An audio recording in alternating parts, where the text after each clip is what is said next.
Hello, Dancing with the Stars fans. I'm Daniel Montgomery, Gold Derby editor, here with our contributors Jeffrey Kare and Cordell Martin, and we are here to discuss a couple things about Dancing with the Stars this week that just passed, which was Grease Night, celebrating the music and story of the musical Grease. And then we're going to talk about the dances coming up for next week's Horror Night, which, annual Halloween tradition. The show is always does something for Halloween. So let's start by just going over what happened on Monday night, which ended with that. It's early yet, but the worst outcome of the season so far. Not just Melanie C getting eliminated, but her being in the bottom two with Olivia Jade. So it was a bad choice either way because they're both good dancers.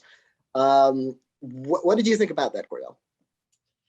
Yeah, we knew eventually that was going to happen. I didn't think it was going to happen this soon. Going into the night, I definitely thought Kenya was going to be a goner.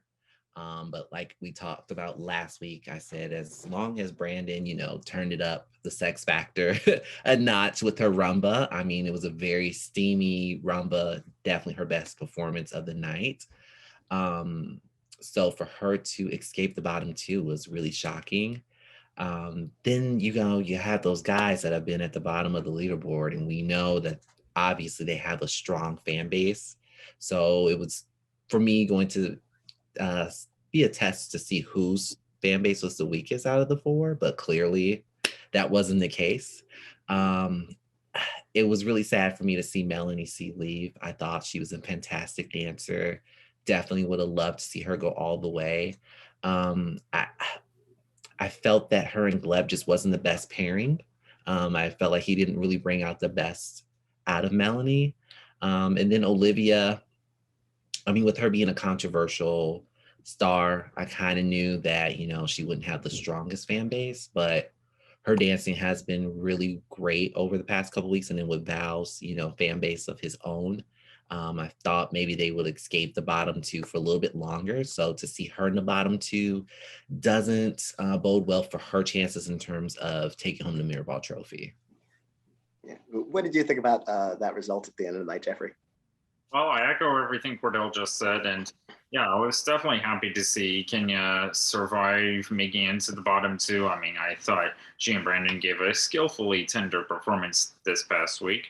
As for who did end up in the bottom two, yeah, this was not good. As Olivia and Val, I thought both gave. Well, I thought their performance was full of enthusiasm, whereas Melanie C and Gleb, man, I mean, they had chills during that performance, but they certainly weren't multiplying among viewers, pun intended. Yeah, it was it was interesting because early on in the season it seemed like, okay, the women have the scores and the men have the fans. But then last week on Disney Week, we saw two men end up going home, two men in the bottom three. Brian Alston Green dead last, so he was eliminated. Then the judges saved Kenya over Matt James. So I thought, okay, maybe it's a little bit more even than we thought. And then a night like this happens when I knew we were going to have trouble because the judges were giving straight nines to so many people that were just ending up in the middle. And being in the middle of the pack is so dangerous, especially when it's so tightly bunched. So I'm like, one of those straight nines is getting in the bottom. I thought maybe one of the men would join them. I thought maybe Iman or The Miz. Because you never know how much, like basketball and WWE stars have never been hugely successful on the show. So like maybe they wouldn't have the fan base, but clearly they did. They've never been in jeopardy. And I'm glad, like, I like The Miz. I like Iman. I don't dislike any of the men who are still around. I think they all have promise. But yeah, none of them in the bottom, again, despite filling up the bottom of the leaderboard almost every week, has been women on top, men at the bottom. Even when the men step up their game, the women are stepping it up even more. So yeah, I'm wondering when we're going to see another man at the bottom. Though I do think Kenya, her days probably are numbered. She escaped the bottom two this week with the help of some better than usual scores that she absolutely deserved. But will she be able to do that again? What do you think, Cordell? It depends on what her dance style is for next week. If she gets Which we will discuss. Excited to see, depending on what she gets, if it's a show-stopping type of dance that will be memorable, I think she could escape the bottom another week. So it all depends on that dance style. Yeah. What do you think about her chances, Jeffrey, before we get into the dance styles? Well, again, as Cordell said, it's gonna have to depend on what the style is, how she does with it, so on. It's encouraging that she managed to get a decent score and survive the bottom two, but lightning never strikes the same place twice, so we're gonna have to wait and see. Yeah, and on the better side of Monday night's show in terms of scores and outcomes, we had the first perfect score of the season from JoJo, and I feel like the stars all stepped up their performances. The judges stepped up in terms of giving more appropriate scores to things. I thought like last week they were like a little bit all over the place, and this time I agreed with surprisingly most of what the judges were giving out, including those 10s to JoJo. An almost perfect score for Amanda Klutz, who got 1-9 from Derek, who just wanted a little something extra that he couldn't quite put into words. But she'll get her 40 before long, maybe even this coming Monday. What did you think about that? The quality of dance is improving overall, and those two scores at the top, Cordell. Yeah, I 100% agree with you. I think, everyone definitely stepped up their game. I thought the overall theme of Grease Night was definitely one of the more entertaining themes in recent seasons. I thought it was just fun, lively, and just really exciting. And you could tell that the cast thoroughly enjoyed it. In terms of JoJo and Amanda, I mean, those are the two to beat. And so, I mean, each week they have both impressed me. I'm always just waiting to see if one of them gonna, dip a little bit in their scores, or if this is gonna be a difficult dance style for them to overcome. But each week they're just stepping it up, getting into character, and really just enjoying the experience. Because oftentimes when you are the front runner, you can put that pressure on you, and then once you hit that climax in the middle of the season, that's when they kind of run out of gas because they're so much pressure that they just feel like they can't live up to it and really enjoy the experience. But for those two women, they're just having a blast and just living it up. So what do you think about those top two dancers and their scores, Jeffrey? Well, yeah, I think both JoJo and Amanda would be very deserving of being the final two. I mean, they're both been killing it in the ballroom, and JoJo and Jenna's routine this past week I thought was stunning. Amanda and Alan's I thought was exquisite. And it was especially a nice touch bringing back Frankie Avalon to perform Beauty School Dropout live. And yeah, and as for everyone else, hey, I think the more the better they're getting, the more interesting this competition has become this season. And with that, let's talk about Horror Night next week. Monday, we are going to have a horror night inspired by Halloween, and I'm guessing some horror movies. I have not looked at these in advance because I want to discuss them all together. I think we'll go through them one by one and just kind of like see what we think about them. And I'm just reading the press release now. Tyra Banks will walk out to Lil Nas X's Montero, Call Me By Your Name. Because when I think Halloween, I think Tyra Banks walking out to Lil Nas X's Montero, Call Me By Your Name. Although the fashion choices will be interesting there. But as for the dancers, let's start with Olivia Jade, who was in Jeopardy in the bottom two this week. She will be dancing a Paso Doble, although I think she'll handle it fine, to Beggin' by Maneskin. I'm not sure how to pronounce that Italian band's name, but great song, and it'll be inspired by The Purge. What do you think about that, Cordell? A Purge Paso Doble to Beggin'. Yikes. Hopefully that's not, a sign for poor Olivia in terms of The Purge, but I think this will be make or break for her. We'll see if she was, rattled by being in the bottom two, and if that will, cause her to have some nerves, or if she would use that as a way to really kill it and bounce back. I think the judges might be really lenient with her scores just because they don't want her in the bottom two. So even if it's not the best performance, I could see them overscoring her just to give her some cushion. Yeah, I think she'll handle the steps fine. What we haven't really seen from her is whether she can hit that aggression of a Paso Doble, so that'll be interesting. What do you think, Jeffrey? Well, that's an interesting song choice, and the what they're being inspired by is an interesting choice as well. So I'm intrigued. Oh, and it gets weirder though. Amanda Klutz will be dancing an Argentine tango to "Paint It Black," and you would not guess based on the dance and that song that it will be inspired by Saw. Oh, So we're hitting up the torture porn Oh, early on. I'm kind of glad they're doing some weird dark movies, but these dance styles and song choices combined with them seem really weird. yeah. Argentine tango, it's right in her wheelhouse. She'll knock the dance out of the park. What do you think about the the Saw theme, Cordell? I would be shocked if she doesn't get a perfect score. I mean, I out of all the dance styles, this is probably the one dance style I was looking forward with her. I mean, I think she would just be able to kill it in terms of just the lifts and the extensions and all of that. So I'm anticipating she would probably definitely be one of the top dances of the night. Yeah. What do you think, Jeffrey? well, I mean, I'll be curious to check out the production photos of that thing. I mean, hopefully, well, Amanda and Alan both do a pun intended killer job with it. Yeah, let's hope she comes away with all her limbs. That'll be nice.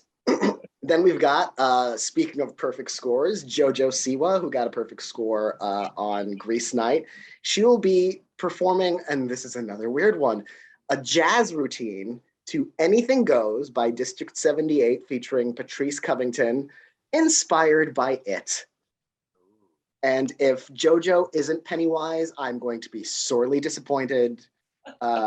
Like just go for it, Yeah. and then Denna can have like a balloon or something. It'll be a time. What do you think about that one, Cordell? Oh, I think it's gonna be a very entertaining dance, but jazz is just one of those dance styles. Either the judges love it or they don't.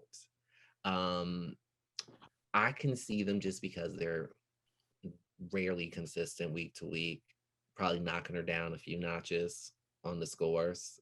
There's going to be one judge that's going to be like, it was okay, or I needed a little bit more. So I could definitely see her scores kind of being all over the place. Yeah, and to pardon the pun, like jazz being sort of an anything goes kind of style to a certain degree, I feel like there's a chance the judges could knock her for the thing that they've been knocking her for. It's like her energy going a little wild and lacking the control. Mhm. What do you think, Jeffrey? Well, I never would have expected a Cole Porter song to be danced to on a horror themed night. So I mean, again, it should be interesting. And yeah, if JoJo's not Pennywise, or even if Jenna, or if neither of them are Pennywise, then what's the point? Yeah, and then we've got, and I think it's a bit of a cheat to call this horror. Suni Lee is dancing a tango to Bad Habits by Ed Sheeran. And at least this is thematically appropriate because Ed Sheeran is a vampire in that music video. It's inspired by the Vampire Diaries, which is more of a romance than horror. But tango seems like it'll be good for her. This particular like Vampire Diaries feels like the fact that it's more romantic might help her because she won't have to go into like a very aggressive kind of like out there emotional interpretation. What do you think about that, Cordell? Yeah, this is gonna be a very interesting dance for Suni, just because we'll see her, of course, more in hold, and then just this will really test the chemistry between her and Sasha. Because with her being young, and those type of close dances where you got to be really close to your partner, for the youngsters, sometimes that's a little awkward for them. So we'll see how she'll be able to handle it. I think either this could be a great dance for her as she's, progressing week to week, or this could be that one dance that maybe could put her in the bottom two. So we shall see. Yeah, her fan base has proved pretty durable thus far, even when she hasn't been up top. Like this past week, when she was one of those people with straight nines, she wasn't one of the people in the bottom two. So it seems like her fans are very much holding her down very much. For now, we'll see as things get whittled down further. What do you think about it, Jeffrey? Well, that's definitely sounds like a natural choice, probably the most natural one we've heard so far. Because hey, it sounds fitting, and given how Suni, Lee, and Sasha, I thought they both provided a very creative and clever intro to their dance this past week. I'm curious to see how they're going to pull it off this time. Then we've got Malora Hardin, who I feel like the judges are just kind of like seeing what characters she can't pull off at this point, because she's dancing a jive to Hound Dog by Elvis Presley. Again, not a surprise. It'll be Cujo. Song and dance style. That's kind of a not subtle fit there with it's a dog and it's a dog. This is another case with JoJo Pennywise. I want her to be Pennywise the Clown. I kind of want Malora to be Cujo, just because she's been a bear. She's been the evil mother from a Disney movie. Like, just let her go all out. Like she can pull off Cujo. What do you think, Cordell? Yeah, I think one of Melora's strengths is definitely get into the character of each dance. I think she will continue that with the jive. In terms of the technique and the excitement factor, I could definitely see Lynn loving it because, like I said, I think that's probably his favorite contestant, real talk, out of all the contestants. We'll see how the other judges react to her with doing the jive. I mean, because the jive is either one of those hit or miss. Either you hit it in your own point or you're offbeat and off timing. So she could fall somewhere in the middle with the judges this week. Yeah, her quick step was kind of a breakthrough moment. So I think she could nail it. So we'll see what happens there. What do you think about it, Jeffrey? Well, I think Malora and Artem have both been getting better week by week. I think, Hound Dog is another interesting choice of song to do on Halloween nights, and I'll be curious to see how it's performed and the production values. And, hey, I mean, good thing she's not, if she's a dog, then at least it wouldn't be a cat because, then curiosity might as well kill it. Then we've got a contemporary. We've got Jimmy Allen dancing a contemporary dance to Say Something by Daniel Zhang. This is a bad pun with the movie. It's A Quiet Place. Say Something for A Quiet Place. Gosh. Which I have no idea what A Quiet Place contemporary number would be like. I feel like if they want to be really bold, just do it with no music. Just try it.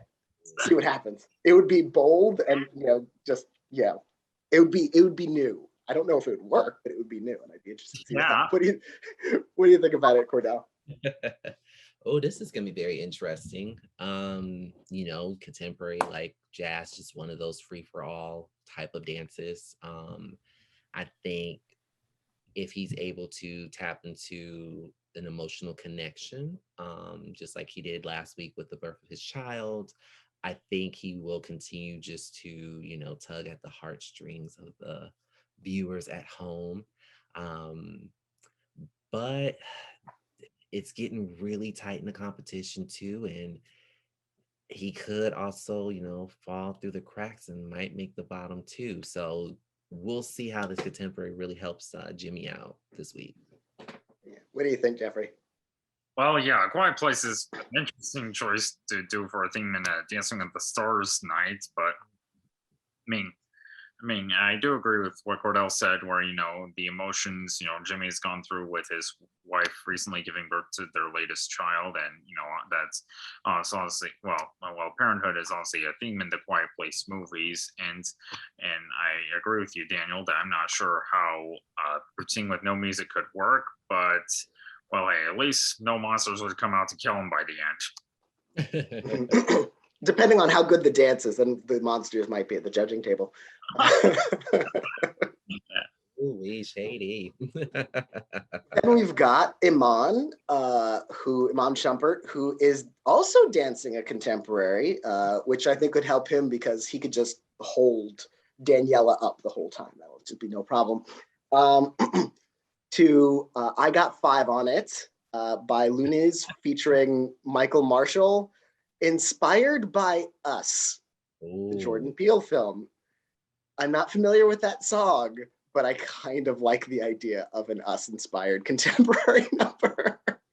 Oh yeah, that's gonna be definitely a showstopper. I Got Five on It was the song that they used in the preview for Us. So definitely, I think this is gonna be another great dance for Iman, which will definitely keep him from the bottom too. So yeah, expect huge scores for him this week. Yeah. What do you think, Jeffrey? Well, are they gonna wear the exact same outfits the villains wore in that movie? I'll definitely adult that. It's a must if you ask me. But Yeah, they better be tethered. Like seriously, if they're not, what's the point?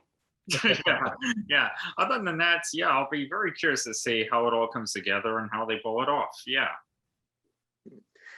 Then we've got The Miz, another one of those male contestants who has a major fan base this season.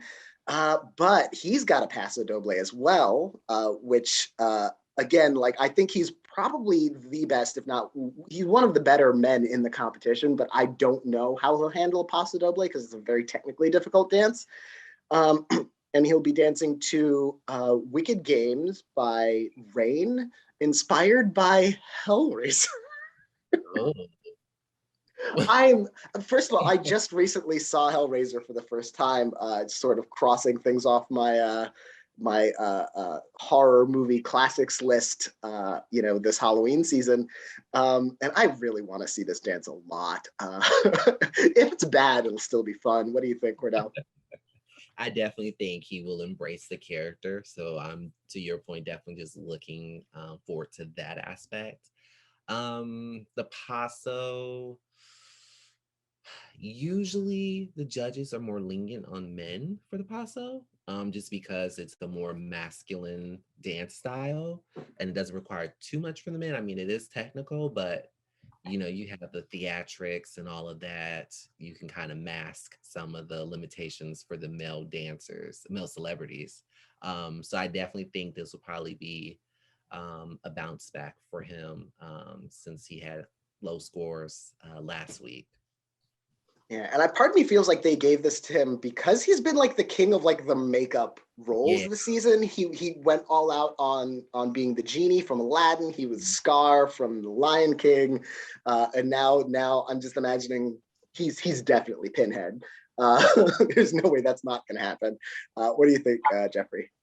Well, I'll be very curious to see what kind of makeup he wears if he's gonna probably be the villain of that movie. But man, well, after giving such a slick and smooth and stylish routine to Grease Lightning this past week with Whitney, hey, this should be an interesting challenge. You got to be careful with like if he's Pinhead, you got to be careful like when he's in hold that like he doesn't impale himself or Whitney. That would be an unfortunate way to end his journey on Dancing with the Stars, though appropriate for Horror Night. Then we've got Cody Rigsby. He will be dancing a cha-cha to There Will Be Blood by Kim Petras, inspired by, actually, I kind of like this choice, American Psycho. Oh. I can definitely see Cody Rigsby doing the Christian Bale, Patrick Bateman thing and having fun with that. What do you think, Cordell? Oh, definitely could see that. Cha-cha for Cody. I don't know. I don't know if this is going to be a top score for him.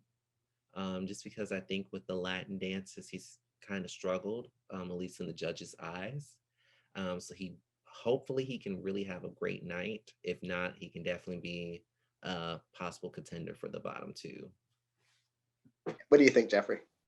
Well, now before you said American Psycho, I assumed you meant the movie There Will Be Blood, but clearly wasn't that. But American Psycho, yeah, I agree. That could be a fun routine. I mean, even though American Psycho is horror, it's campy horror. So yeah, I can definitely see Cody and Show having a ton of fun with that. And hey, hopefully there shouldn't be too much blood.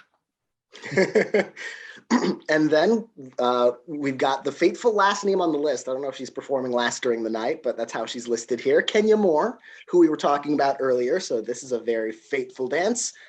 She will have an Argentine tango to Take My Breath by The Weeknd, inspired by, okay, this is a little uninspiring, arachnophobia.